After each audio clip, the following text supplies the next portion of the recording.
Be inspired, supported, and empowered. This is the Global Healthy Living Foundation podcast network. Welcome to this special episode of Talking Head Pain, the podcast that confronts head pain head-on. I'm your host, Sarah Shaw, Associate Director of Diversity, Equity and Inclusion, and Community Outreach at the Global Healthy Living Foundation. I have been living with chronic migraine for almost 10 years, and I'm very open about navigating life with my chronic disease journey, as well as my experience living with anxiety. This podcast will be a window into other patients' lives as they navigate their own journeys living with chronic pain, migraine, and mental health. And I'm really excited for today's special episode of Talking Head Pain. I'm joined by two of my colleagues, Kelly Gavigan, Chief Data Management and Analytics Officer, and Eric Stone, Manager of Learning Experience Design. Kelly and Eric, welcome to the podcast. How are you doing today? Hey, Sarah. Great. Thanks for having me. Hi, Sarah. Yeah, super excited to be here today. Awesome. I'm really excited to have you guys on and have you as special guests. And for those of you, if you're new to the podcast, we talk about all things migraine and head pain, from recent migraine news and research to sharing patient stories. We do it all. But what we haven't done yet is cue our listeners into the important migraine work that we do, which leads me to Eric and Kelly being on the show today. Kelly, why don't you tell us a little bit about the UpEnd migraine project that we're working on together? Sure. Thank you, Sarah. So the goal of our UpEnd migraine project is to better understand the educational needs of healthcare providers, especially in the primary and emergency care setting, related to how they treat episodic migraine. And now episodic migraine is when a person has up to 15 headache days per month. So any more than that would be considered chronic migraine. And the surveys in this project, which are phase one of the project, are to help us identify where the need is in improving care of episodic migraine. So for this, we created two surveys. One is a patient survey, and one is a survey for healthcare providers. And we use the American Headache Society guidance on treating adults with migraine as the basis for the survey questions. So we wanted to basically better understand the disconnect between providers who provided care that followed the guidance versus providers who did not. And then from a patient perspective, what does their treatment and care look like when their provider follows the guidance versus not?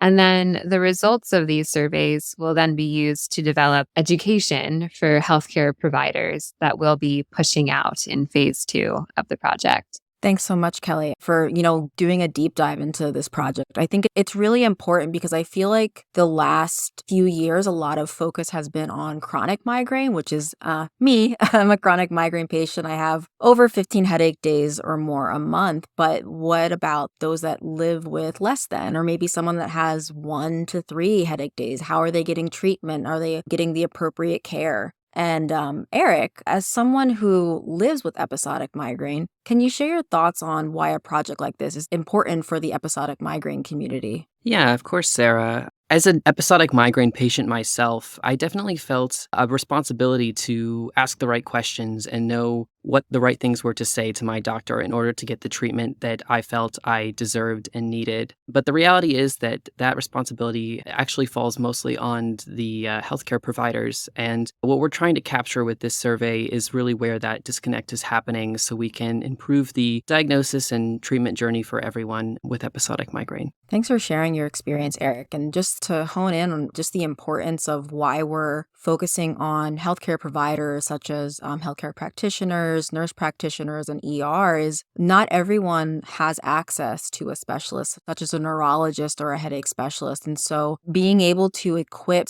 physicians who most likely see episodic migraine patients more is just going to help a ton. And being able to get people treated for something that they may not think is a problem. I think there's a lot of people out there living with episodic migraine that might not even know that what they have is not normal. And so a survey like this is so important. And then the phase 2 of of pushing out the educational resources, I know is going to make a huge impact in so many people's lives. So I'm really excited to roll this out to the community. As we wrap up here, we actually have a way that you, the listeners, can help us make change for those living with migraine attacks. As Kelly mentioned, part of the UpEnd project involves surveys, and as a team, we've created 2 surveys, one for episodic migraine patients and one for healthcare and nurse practitioners.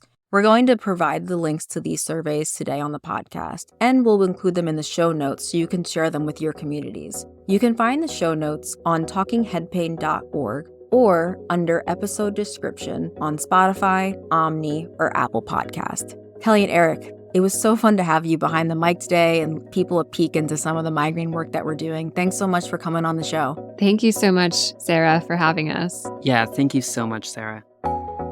Thank you for listening to this episode of Talking Head Pain, the podcast that confronts head pain head on. If you have any questions, thoughts, or suggestions for us, you can send us an email at podcast@ghlf.org. If you like this episode, please give it an honest 5-star rating, write a positive review, and spread the word by sharing with your friends and family. It'll help more people like you find us. I'm Sarah Shaw, and I will see you next time. Be inspired, supported, and empowered. This is the Global Healthy Living Foundation Podcast Network.